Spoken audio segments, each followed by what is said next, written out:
Welcome to the Joy Prescription Podcast, where we explore the intersection of faith, health, and lifestyle medicine. I am so pleased to introduce you today to our special guest, Dr. Shannon Crawford. Welcome, Dr. Crawford. It's fantastic to have you here with us on the show today. I'd love for you just to share about your educational and occupational background with our audience. Absolutely.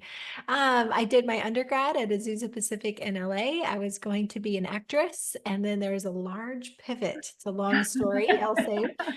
And then I went to Virginia Beach, Virginia, platinum blonde hair, gold eyelashes, transitioning into psychology, big adjustment.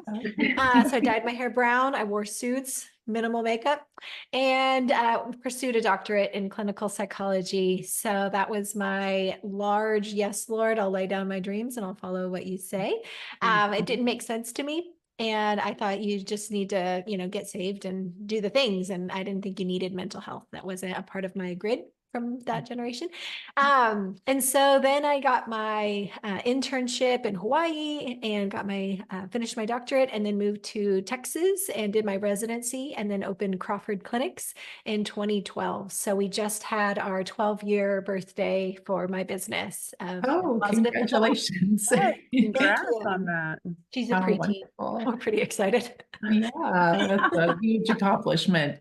Well, before we dive into these fascinating topics, I would love for you just to share what a typical day looks like for you as CEO of Crawford Clinics. Yeah, I'm in such a fun transition phase. So I do normally therapy and executive coaching Monday, Tuesday, Wednesday. And so that's my focus, and then try to use my energy like compartmentalized and blocked. So then Thursday, Friday, Saturday are writing on books, projects, podcasting, TV interviews. I've been interviewed by the news several times as a thought leader to speak on the topic of mental health.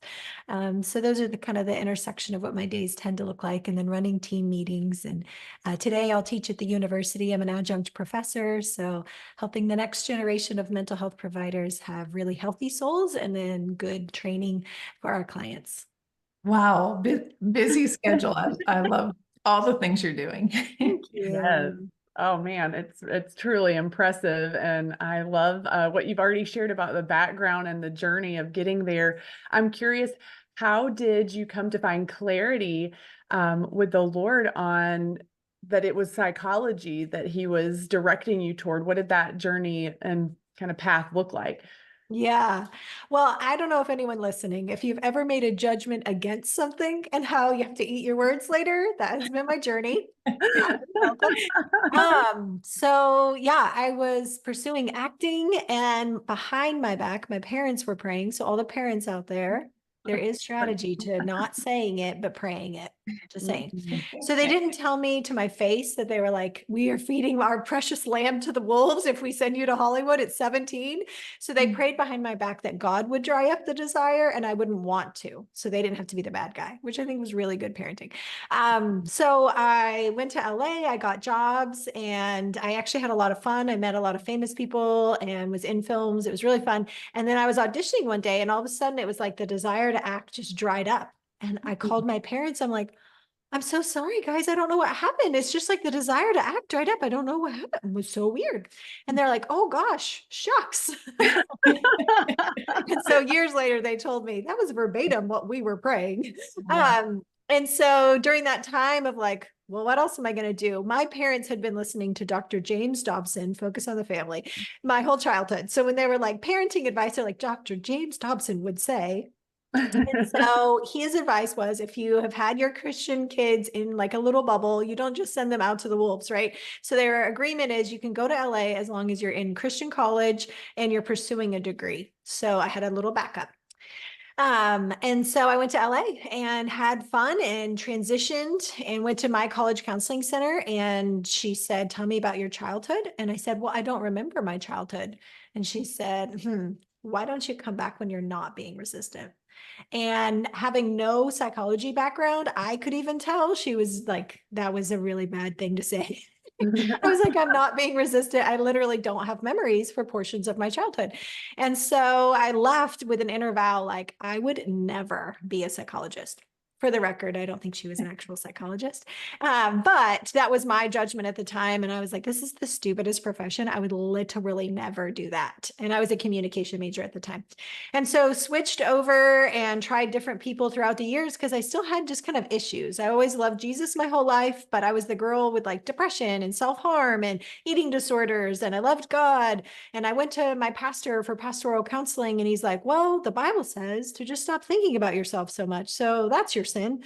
And so then I went home and cut myself even more because I love God and I don't want to sin, but I literally was enslaved to so much self-hatred and self-rejection that didn't make sense. I have an intact family that loves me, supports me. I've been in Christian private school my whole life. I've been very supported and encouraged. Why do I have all these issues? It doesn't make sense. It just looked like to people that don't understand mental health, it looked like just a whiny, like white girl. Like, what's your deal? What problems have you had? And so then I tried someone else, and my mom took me to this woman, and she said, well, let's pray and ask the Holy Spirit if there's a reason you don't remember. And it was the first person that had actually acknowledged and recognized that there's chunks of my memory that were missing. So anyone that's listening, if you have portions of your memory that's missing, that doesn't mean you necessarily have trauma, but it doesn't mean you don't have trauma. It's worth a conversation. So that's where we started praying, and memories started coming back. She didn't force it. She didn't introduce anything. We just sat silently. And all of a sudden at 6 years old, these trauma memories surfaced. And I was like, oh my gosh. I remember being 5 years old and knowing with clarity, Jesus is real. And I am called to be a missionary. Like I knew that at 5 years old. And then at 6 years old, trauma happened, and it literally felt like the lights turned off. Like my memory and all the magic of my childhood, I was very friendly and outgoing. And then this like depression thing settled over me, and I loved God the entire time. And I was doing all the spiritual disciplines. I was going to church. I was reading and praying and doing all the stuff. And nothing was working until we finally started to acknowledge, oh, there's childhood trauma, repressed memories. And then fast forward, now that's what I help people with, of figuring out, oh, there's literally parts of your soul and your spirit that are holding that trapped emotion. There's not something wrong with you. And your symptoms are not just whack-a-mole, like more willpower to whack-a-mole those issues. It's actually a beautiful love story of God pursuing the one little fractured part of self that needs to be honored and acknowledged. That's what we do at Crawford Clinics. We have a whole team of therapists. They all have their own specialty and niche, but we use Restoring Self Cohesion, which is we're a training center to actually train therapists in this very unique hybrid approach so that it streamlines that process to help people get to the unconscious roots, resolve it, and then restore peace to their inner world. So how do you approach people that put forth maybe that resistance? Yeah. So in a Freudian term, resistance means there's probably a part of our soul that's resisting because that's too scary and overwhelming to allow myself to go back to that. So if I understand that, then I partner with the value and I honor their resistance. So instead of her thinking you're being resistant, leave my office because you're resisting me, the therapist, and the process, now I'm like, oh, like I recognize, there's this old Shakespeare quote that always comes to mind. And he says, she who protesteth too much. Whenever people are protesting too much of something, I don't deal with that. That's not my issue. That hasn't happened to me. And I'm like, that's interesting that there's so much energy to resist against something versus really just creating space to be curious of, hey, I wonder if, right? Like if there's not something there, usually there's not a lot of energy to defend or protect that it's not there. It's more like, I don't know. We can explore it. Let's see. Versus, no, that didn't happen to me. That's not a problem. That's not an issue. I don't have memories. That, a very walled off. And so I picture it like a wall to a wall. If I bow up and I'm trying to assert, well, something might have happened, which is totally unethical, and please never do that. People have to come to their own, process of allowing a repressed memory if there is one even there, because we don't want to introduce that concept if it's not there. But for people that it is there, me coming like a wall against a wall, defenses bow up more.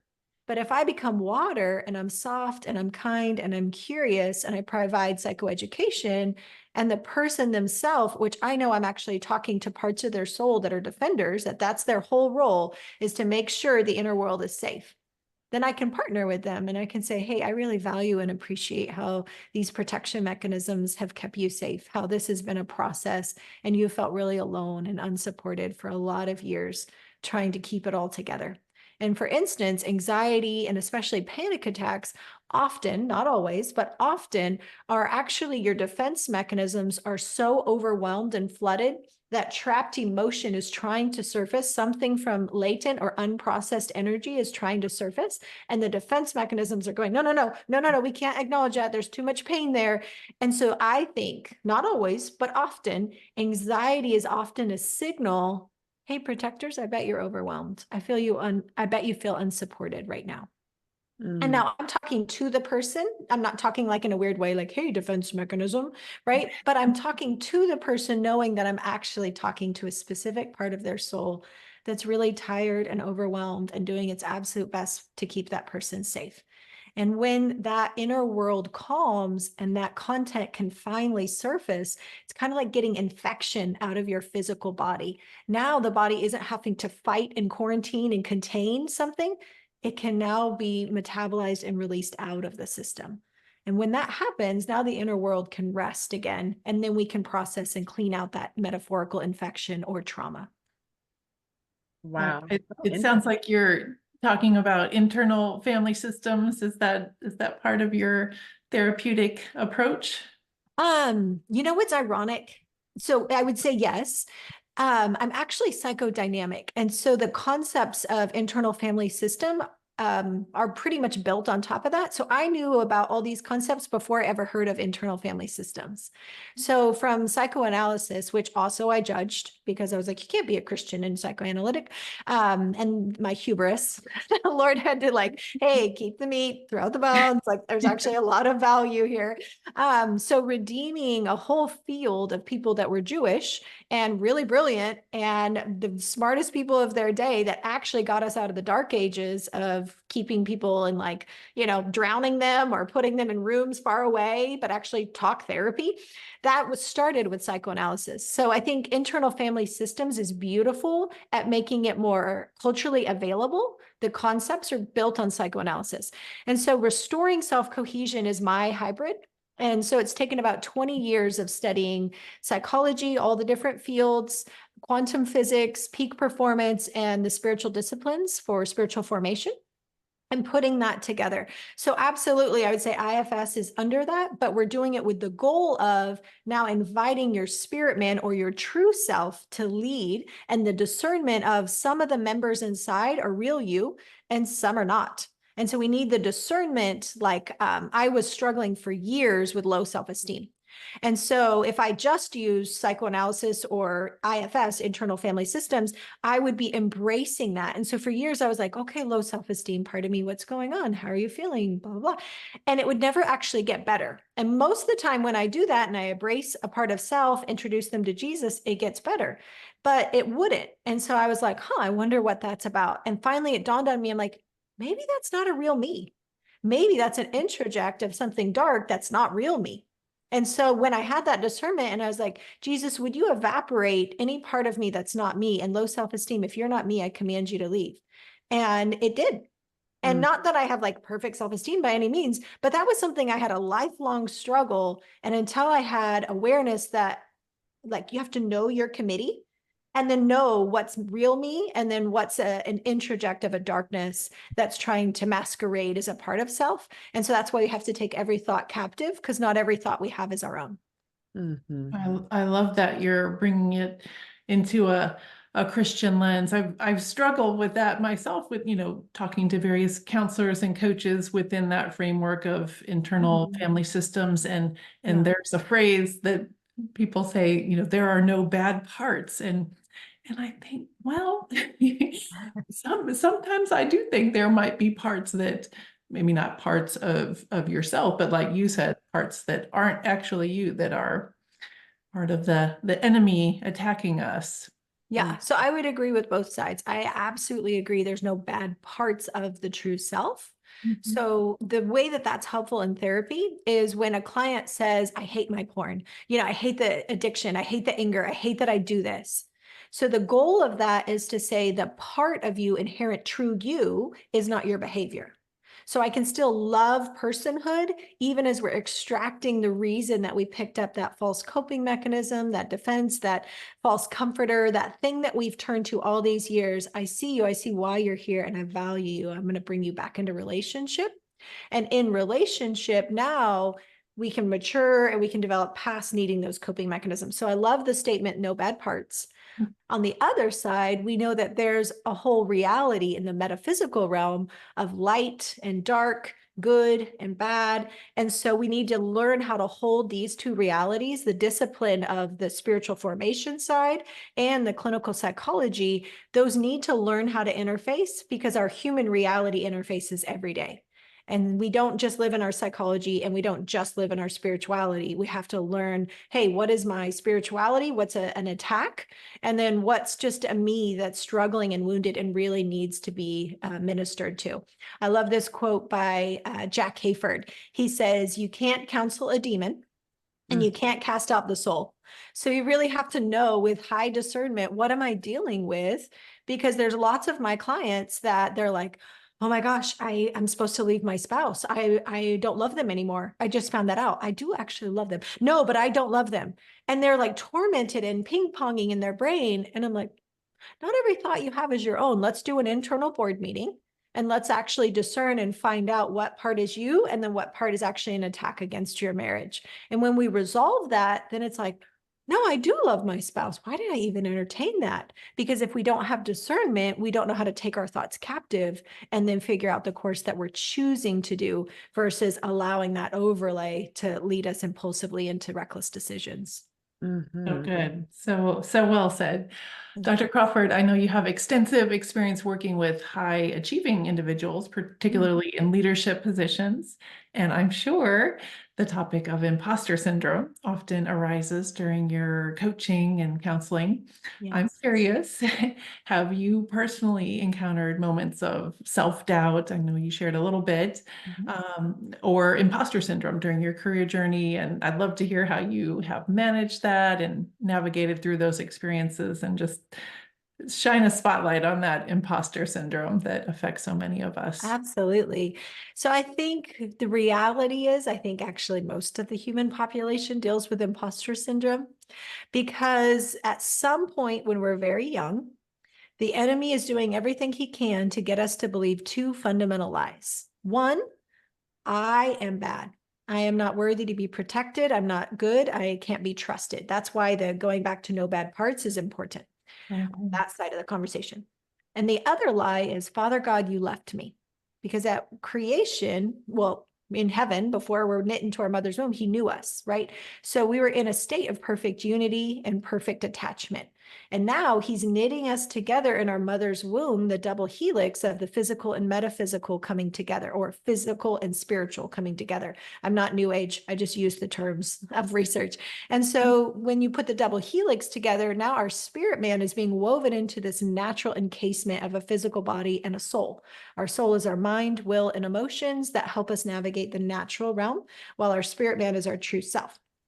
In perfect health, our spirit man is leading, and we would never deal with imposter syndrome because in your spirit, you know who you are. Your spirit, again, I just mean your true self. You're confident, you have vision, you're seated in heavenly places, you can see the course ahead, you know who you are, and there's a boldness and a bravery that comes on you. And then at some point, we believe a lie. And so when any part of our little spirit or our soul go, oh, I'm bad, I'm not to be trusted, God abandoned me, why did you let that bad thing happen? And trust is wounded. It can happen anywhere from the womb to 6 years old to any point in your life. But normally the enemy strategically is trying to disconnect you from your true self early on. So in pop psychology, we're trying to fix imposter syndrome as if it's like a 5-step point, instead of realizing, oh no, it's this actually very large canvas of how our inner world went into misalignment. So like the vertebrae of your spine, they're supposed to be in right alignment in order for the spinal cord to communicate from the brain to the peripheral and get you to tingle your fingers or move your fingers or whatever, right? When there's a misalignment, just like a pinched nerve or a bulging disc, now there's a misalignment and the signal is disrupted. When that happens and my soul goes, oh, I have to now fake it. I now have to perform. I have to please. You left me, so there must be something about me. Or people could leave me again. What else could happen? I better be perfect. I better work really, really hard. That's why, again, when I work with clients and they've done all the mindset work and the basic counseling and coaching, and it doesn't go away. It's like, yeah, I get momentum. I feel confident. I'm in the boardroom. And then all of a sudden they're like, oh gosh, I kind of feel like a kid, or I just want to go move to Jamaica. I don't want to do this anymore. I want to fire myself. Like all of these realities are the moments that we go in and out of alignment. And so we can be in right alignment where you're confident, you know who you are, you're the leader of the leaders. And I've been there. And then I'll have moments that my soul steps in front. The frustrating thing is there's no body scan to know if am I leading from my soul or my spirit, because it's still me, right? Kind of like when a couple gets in a major fight and they're like, last week you said this. No, I didn't. Yes, you did. The realities are different because you're literally leading from different parts of self from right now based on the conversation you had then. So there's different parts of self. I'm not saying multiple personality disorder. I'm saying Genesis 1:26 that God said, let us make man in our image. Emphasis on our. Just like our physical body has lots of different systems and organs separate and yet creating one. Our soul and spirit have lots of different parts separate and yet creating one. If we understand that, now we're like, oh, imposter syndrome is the result of when my soul steps in front and goes, okay, I will perform. I will be the false self. I will make sure nobody ever rejects me or doesn't love me or want me ever again. But it's dressed up in the language of, am I smart enough? Are they going to see through me? Are they going to try to fire me? Is this person going to leave me? All of those are common byproducts of the amount of stress our soul is carrying because our soul knows it's not supposed to lead.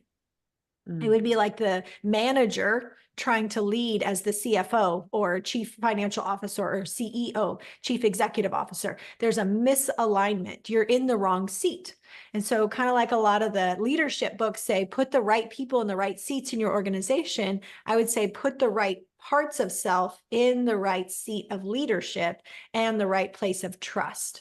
So you'll see in Psalms, David says, teach my soul to trust like an infant at my mother's breast. He's an adult talking to the Lord, his spirit engaging, and now he's learning how to reparent his soul into a state of trust. When our souls trust, then it goes back into right alignment, the vertebrae are in right alignment, and you feel like yourself. So one of the ways that it shows up is burnout. When we keep working and we can't turn it off, and we're like, yeah, I know I need to take a vacation. Yeah, I know I need to take a day off and get a Sabbath. Yeah, I know that. Yeah. And then we just can't, and your brain keeps running, and you're waking up in the middle of the night and it's still going, and you're multitasking, and you're like, yeah, kid, I'm right here. Yep. But your brain is still way going fast. Then odds are good. There's a lot going on inside. And so that noise and that chatter is often a part of the complexity, the nuance of imposter syndrome. We just don't think of it as that. Anxiety and depression is often a result of a soul that is like, I'm fatigued. I can't do this anymore. I'm exhausted. But we unconsciously defend against that reality of letting go of control and surrendering and coming into my true self because I believe I'm bad. So I have to keep pushing, I have to keep being perfect, which is perfectionism. And then the natural neurochemical result of that is depression and fatigue and burnout because I used up all my good chemicals trying to perform and please and be on, and then you bottom out into a depressive state. So a lot of people think they have mood disorders when in reality, some may actually be dealing with imposter syndrome. That's amazing. You actually anticipated one of my questions for you because I had the epiphany that there is a connection between imposter syndrome and burnout. And I think you just nailed it. Thank you for highlighting that. It's super insightful. Awesome. Yeah, that is really on point. So you brought up the term like committee meeting and positioning.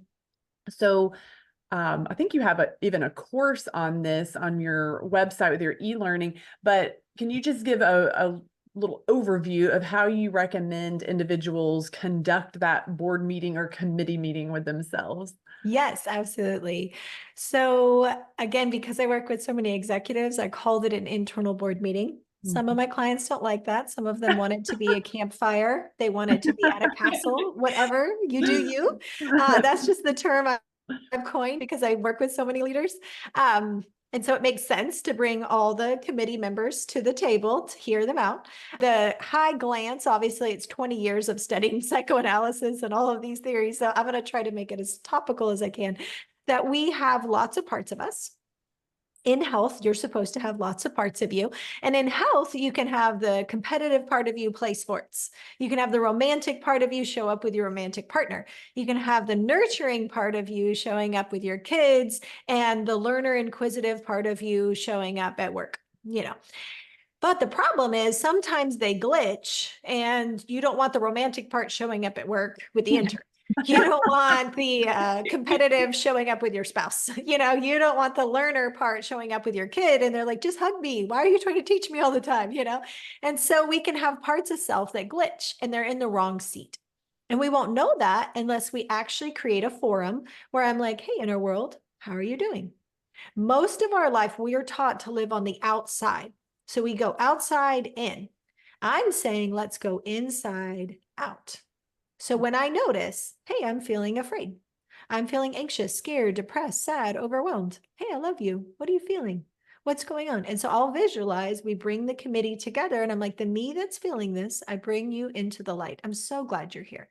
And there's parts, so again, this is a hybrid. We're not reinventing the wheel. We can use IFS. We can also use heart sync. So I just want to honor that's another approach coming out of the church side. And then IFS is coming out of the psychology side. So you now would invite those parts of self to come into the committee and be heard. And so I picture bending down and being like, hey, what's going on? Many times you actually have to meet with a defender first. And so a defender means we don't literally have brick and mortar, to build a wall on the inside. So we have walls or doors that we hide behind because we're a creative being. So as a creative being, I can go into hiding and go, oh, I'm bad, or they're not safe and I don't want to, be around anybody again. My performer part will turn on and activate and compensate. So a big term in psychoanalysis is how we overcompensate. And so again, wherever we protest too much and I'm like, oh no, I don't deal with anxiety. I never deal with that. I am always confident. That's odd because you're not like the rest of the human population that's a very normal human experience.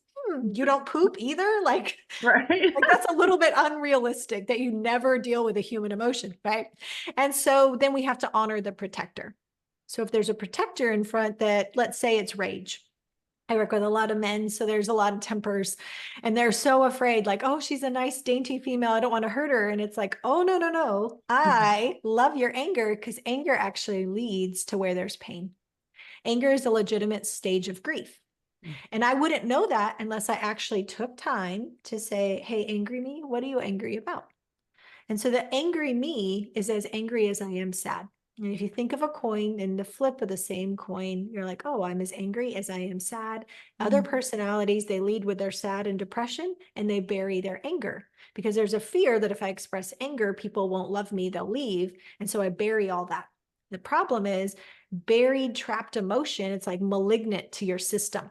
And there's the potential that it literally could be bad for your health physiologically as well as psychologically, because trapped emotion has energy and it disrupts the body's ability to heal itself and to move the appropriate energy. Now, again, I'm not new age, but if you do a body scan, electromagnetic frequencies, EMFs, those things are moving in our body and that's how our body communicates with itself.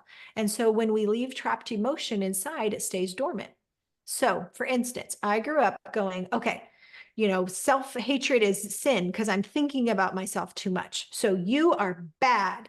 And when I say you're bad, I've made a judgment. My defense mechanisms now stand in front of all the parts of me that struggle with that. And then I go, okay, positive thinking. Okay, here's a scripture verse. Okay, positive, happy faith. The problem with that is it's compensation. It's not intimacy. And there's a Bible verse that says, knowledge puffs up while love builds up. And there's things that we can do even as spiritual disciplines that it's like, this is good for you. Praying and fasting is good for you. But is it out of a motivation to please and perform for God? Or is it out of a motivation of trust and sincere love and relationship and knowing I'm not doing this for God, I'm doing this with God to connect in deeper intimacy? I didn't know that distinction. So I was literally the most religious, tired, burnt out Christian growing up. Nobody's asking about the hope that lies within because there was none. I was in a compensation state. But without doing an internal board meeting and knowing the motivation of my unconscious mind, I wouldn't know that. When we slow down and we rest in, we breathe in and say, hey, me, that's, if somebody's dealing with porn, I love you. What's the struggle? What's the draw? What's the attraction? I want to be present with you in this. And I'd like to introduce my friend Jesus. All this time, I've been whack-a-moling you and saying, for my own life, I'd say, don't worry, God, I won't deal with X struggle anymore. I won't have an eating disorder anymore. Don't worry, God. And then I would do it doubly worse the next time. Because the noun of agency, the verb of that is Shannon's power, Shannon's willpower. I won't do that. Every time I said that, I would do it doubly worse the next time. It wasn't until I learned how to surrender and say, God, I can't fix this eating disorder. And for anyone listening, I can't fix this depression, anxiety, substance abuse, porn addiction, anger, looking at your ex and snooping on what they're doing and wishing you were with them. I can't fix this on my own. God, I need you. I'm desperate for you. And I receive your grace. But it's not just at a mental level, it's when your inner world, and that's the committee part, is I have to actually take the time to be present and ask, hey, what part of you is holding on to that? And then we do the psychodynamic triangle, which is at the top of the triangle, you write out, what's the situation that I find that I get triggered? On the right side, what are all the emotions, thoughts, feelings that come up? And then unrelated to the situation on the left side of the triangle, what other times throughout my life have I ever felt these similar feelings before? And then you circle the youngest, and that now leads you to a conversation, and you use your imagination to picture me at 3 years old, 2 years old, 5 years old. Some people, it's the crib, because there was a big trend where a really bad parenting model was let the baby cry it out. Letting a toddler crying out is different than letting an infant cry it out. Infants need attachment. They can't self-soothe until they are modeled how to soothe from someone on the outside. So a lot of people, without realizing it, good parents, they read the books, they did the right thing that they were told, but yet it left an infant for too long and they developed a belief of learned helplessness. When the infant stops crying, parents are like, yes, we trained him. But you don't know if the inner world is, oh, okay, mommy is coming back, stop crying, or, oh, nobody's coming, stop crying, why bother? Which is the basis of a lot of people's depression, anxiety symptoms. And again, could be the root of some of our imposter syndrome, because then I have to perform and please, and or I need to not need anybody. I'm good, I'm fine, I'm self-dependent, like I'm whatever. And it could be literally something as small as that. We don't have to have a trauma, a major event. You didn't have to have horrible parents. It could just be a moment where the enemy insidiously planted a lie and the inner world now created infrastructure around that lie, and the walls build around the true self, and then the soul steps in front. So an internal board meeting is the parts of self finally having a voice, being known, and then introducing them to Jesus and asking him to help expose any parts that are not real me. And when that all calms back down, now we ask Jesus to restore all of our parts of self back to the original design of what they were intended to fulfill, instead of the compensatory or compensation strategies that we develop through life. So I have an example. One of my favorite clients, which obviously I love what I do, so all of my clients are my favorites, but it is very genuine. I really like this client. We'll call this person Sally. So obviously de-identified that Sally had kind of gone to church in the periphery, but never really felt like there was a relationship with God. Like maybe God's there for others and that's fine, kind of a cultural Christian, but like I don't feel like God's there for me. When I pray, I don't hear or feel anything, very disconnected. And so we had done an internal board meeting, and finally, and this was a process, this person met criteria for narcissistic personality disorder on a side note. But that could be anybody's story, right? Lots of us feel like, where is God? I pray, I don't hear you and feel you. So it could be anybody. I just want you to know the extent of how valuable an internal board meeting is. Because in our field, personality disorder diagnosis is kind of like the cancer of the physical health world, right? And I want you to know there's hope, that no matter what you're struggling with, what your symptoms, that there's always hope. So with this client, and it had been a journey, I'm just fast forwarding for time, that when Sally saw her dad in the archaic room, so that just means unconscious room where my soul and my spirit have been standing in judgment of somebody. And now it could be also them judging them. It could be any dynamic. Just in this one, it happened to be Sally's soul was standing in judgment of a military dad. So military dad was harsh and abusive. And so Sally became super successful. I don't need anybody. I'm the top of the top, and very grandiose and empowered. And you could see that this stronghold of anger and rage, Sally had quite a temper. And so saw dad here, and we asked, can Jesus enter into this room? And so we invite Jesus into this archaic room, which in the metaphysical realm, I think is actually kind of in a different realm or dimension. I don't know all the things, but I think Einstein was onto something with quantum physics. And so Jesus enters into this room. And now I'm not saying theologically right or wrong. I'm just saying it was awesome to watch the transformation that came from it. So Jesus came and took dad and put him against the wall with his forearm and held dad up against his throat. And so when Sally and the angry part of Sally, right? So Sally at a conscious level had already forgiven dad. They go golfing. They are in relationship today. This is an archaic, which means very repressed, very buried, because if you know what it's like to have a very dominant parent and you're always trying to prove and compensate, you still want their approval, even though you don't want their approval, right? There's parts of self that are on totally different pages. So for little kid part, now Jesus coming in and saying, hey, I'm bigger than your bully. I'm stronger and I can protect you from even the biggest, scariest person in your life, Sally. And so when Sally could feel that and experience that, it was like, and for the first time, Sally broke down in tears. And this is somebody who does not cry. You grew up with a military dad, you do not cry. And so they finally cried, which we call catharsis. It means old trapped emotion, trapped energy in the physical body is finally released out of the system. And now that part of self said, okay, that's a God I can serve. If there's somebody bigger than my worst bully who loves me and will protect me. And then Jesus came and wrapped this child that felt defenseless with a very dominant father. And so then we asked Jesus, will you now bring this part of self up to the committee? And then we lay down the false roles and identities, and we bring that committee back into conscious awareness. So Dr. Crawford, you are an influence in many different areas, from your adjunct professorship. Is that a word? Professorship? I think so. It is now. It is today. That's right. And running Crawford clinics and helping so many people. How do you maintain a healthy work-life balance and take care of yourself amidst it all? And like, what are some top tips that you would give our listeners for helping them create that balance and keep their life flourishing? Yeah. So I think we have to decide what the big rocks are in advance. And I like to pre-plan before you go into a season. So when you pre-plan, you go, okay, this, fall, this spring, this summer, here's what are the big priorities. And I go for therapy for myself. I go for coaching for myself. I live this and breathe this because I know the importance that what's in me will be replicated in how I lead others. Mm-hmm. So I take that very seriously, and recently had my own coaching session for myself.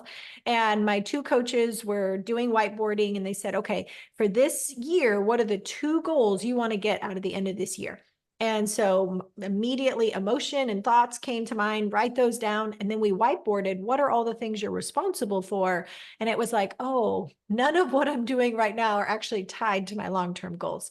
So by pre-planning my season, I'm like, oh, okay, I need to delegate here. I need to prune here. And I may even need to uproot things that were good in a past season, but aren't going with me in this next season. So planning ahead, then you can put the big rocks in.